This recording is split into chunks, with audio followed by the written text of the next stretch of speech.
Welcome back, everybody, to Wrench Week number 10. We've actually made it to 10 episodes. So, I'm doing pretty good, I feel like. We're going to keep it going with the year, and please leave in the comments below what you guys want to see more out of the channel.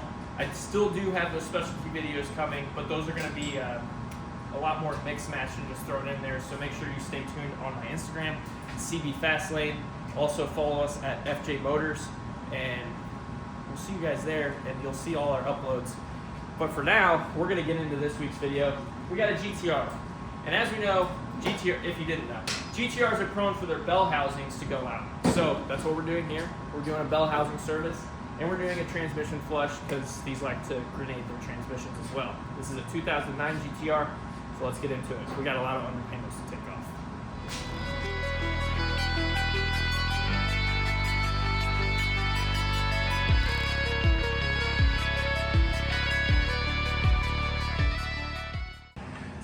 This right here is the part we're replacing. That's the bell housing. And then GTRs, they have a drive shaft that comes all the way down and meets with the transmission. Transmission's actually in the back. So then we got to drain that pan later. We'll get to that later. We have all this we got to take off just to get to here. Thankfully, this car has some Christmas ornaments on it. So it's going to make it a little bit easier to get the bell housing out. Just a little bit. Still a pain in the ass. You'll see why. It's more or less the downpipe nuts that make it a pain.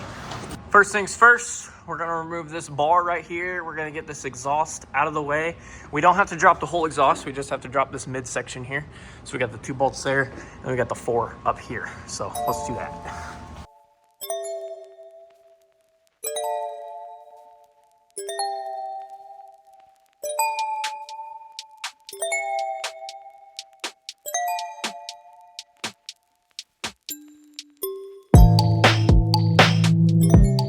With the exhaust removed, I went ahead and started disconnecting the main drive shaft.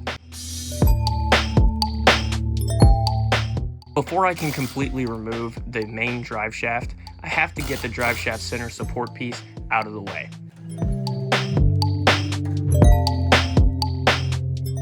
With that out of the way, we can take out the last bolts of the drive shaft and slide it out.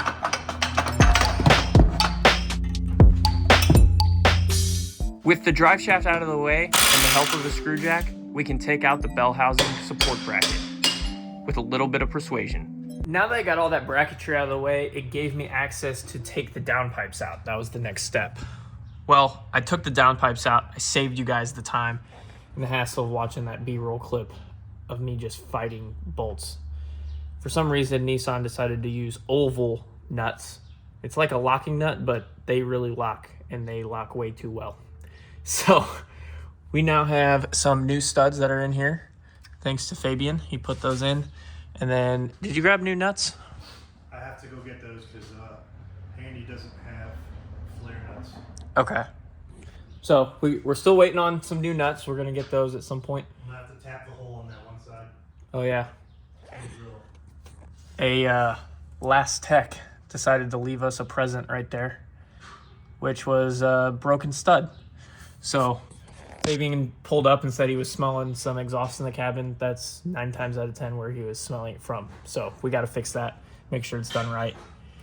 I am going to work on taking this bell housing out. I need to take this undershield off so I can get on the front crank so I can move the engine right there. And then we can take these nuts out in here. Nuts! Nuts. Same principle of removing a transmission. Same thing. All right, I'm gonna do that. Way less heavy. Way less heavy.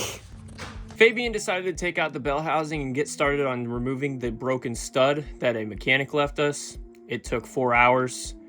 Yeah, he wasn't too happy. So Fabian's definitely the hero of the day in this situation. While Fabian was up front drilling out that stud, I decided to move toward the rear of the vehicle and start draining the transmission fluid.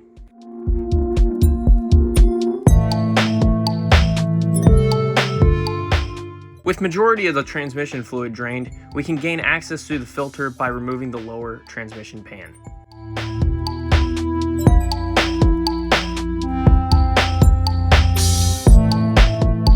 With the pan and pan filter removed, I can gain access to the primary transmission filter.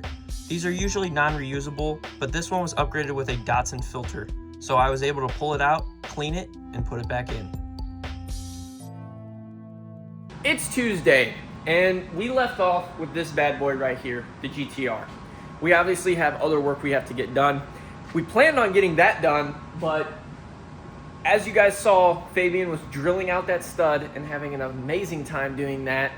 And it took literally the rest of the day just to drill out that one stud. Thankfully, we got all of them drilled out. Now it's properly done and everything can go back together as it should. The new bell housing is installed, but we'll get back to that later. For now, I need to do brakes on this Maserati. Got this crusty rotor replaced on this side. Got that nice coated rotor in there. And of course, we only use the quality stuff. We got Top Euro parts going in. Comes with all new hardware. The pads are amazing. These definitely should not squeak. So I'm gonna get this side jacked up and we're gonna replace this. I'll show you a little bit of the process.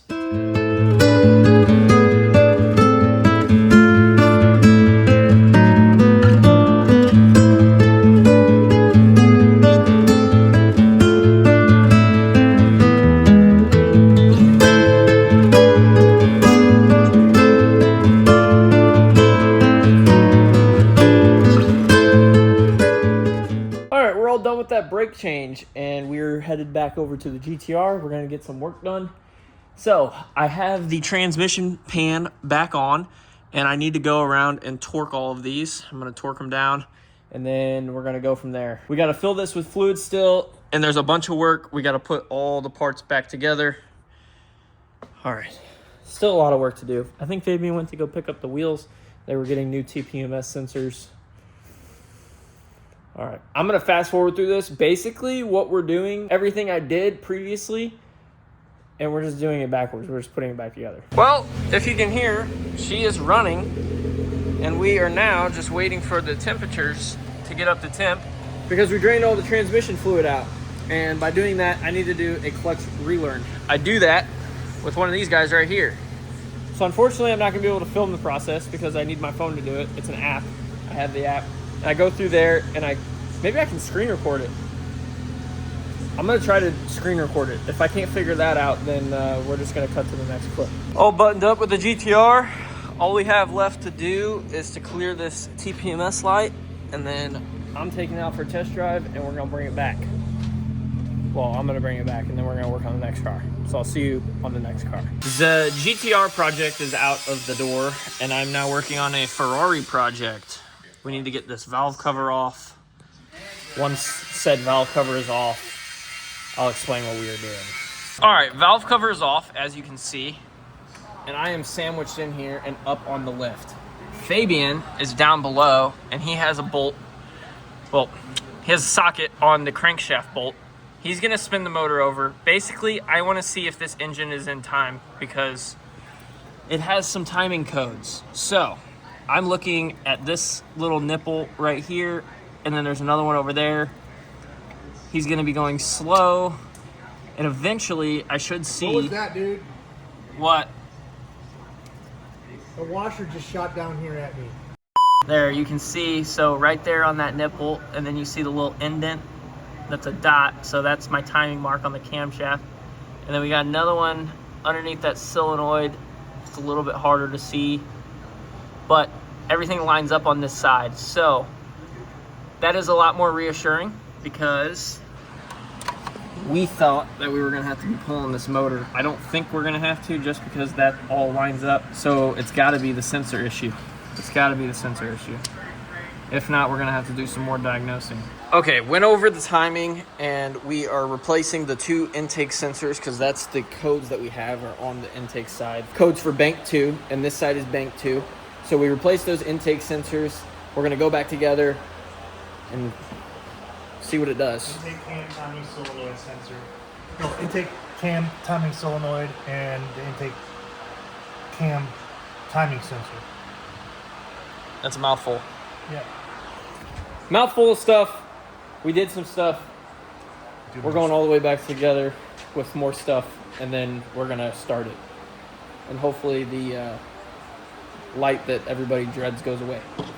Moment of truth. We have everything kind of put back together. It's all plugged in and everything. So the goal here is to not have the orange light come on. Fabian's clearing it right now. Let's see what happens. And if this orange light stays away, I guess either way we'll have a cool Wednesday video for this car, but it'll be a little bit cooler if it does go away. Ready? Make sure nothing's blowing up back. Yep.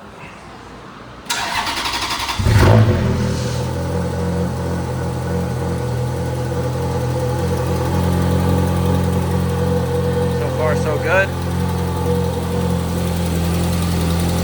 I'm looking for any signs of leaks or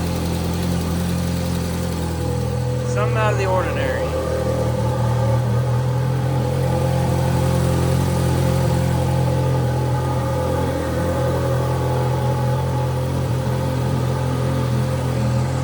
Alright, we got the Ferrari completely put back together. We're going on a test drive. Actually going to pick up another car. I'll be bringing that back. How do you think it's going so far? No light? No check engine light. Very nice. We're gonna drive it a little more and report to the customer that the light is fixed, and then we're probably gonna go ahead and do all the upgrades.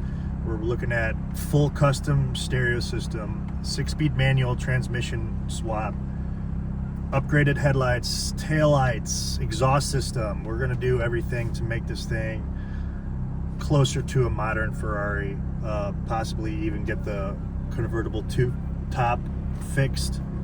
The liners are a little old, so stay tuned for that. That'll be a Wednesday upload. We're gonna definitely do that on a Wednesday because we'll film the whole build series. Out of gas. Oh, okay. The Rolls-Royce Wraith is back from last week's video. We are replacing that air shock that was leaking. We got the new part over there. I'll show you that in a second. This design is kind of dumb. Here, let me get my light on. You can see that there's a ball joint right there, and it kind of slides over it. It is very simple, other than it was seized on the ball joint. There's also this, though. I've never ran into this. So it has the bolt that goes through the bottom there, and through the ball joint, and then it has this nut. And this screws into here, turning this into like a safety Allen. We've all seen the safety Torx. It's got the hole in the middle, so you can put the bit in. It's like I don't understand it. Just make it a regular thing, so I don't have to buy more tools. But you know, whatever. We made this work. We got it off with some vice grips holding it on there, so it's probably how it's gonna go back on with some Loctite. All right, next piece. We're gonna be putting in the new shock. Got the whole new unit here. Old unit that was failed. It was bubbling from last time. All right, let's slap this in. The Rolls-Royce is finished, sitting quite nicely and not airing down. It used to be slammed, but now it's sitting where it's supposed to. So we're gonna move on to the next car. We got an oil change on an Aston. All right, let's take this in. First thing, we gotta let her warm up.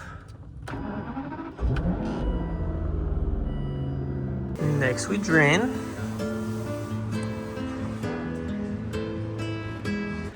Now we have the throttle body removed. We can see the oil filter way down in there. So I'm gonna beat up my arm and get that off. Now we are screwing on the new oil filter. Now we put in the fluid, and I am gonna put the phone down because I'm not trying to spill all this. Now we have fluid, so now we start.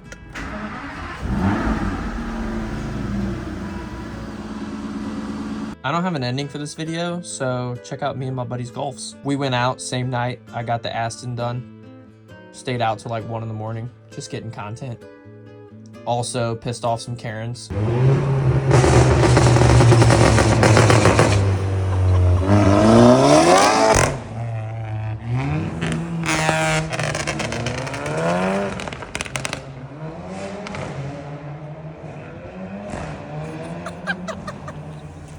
that's the end of this video.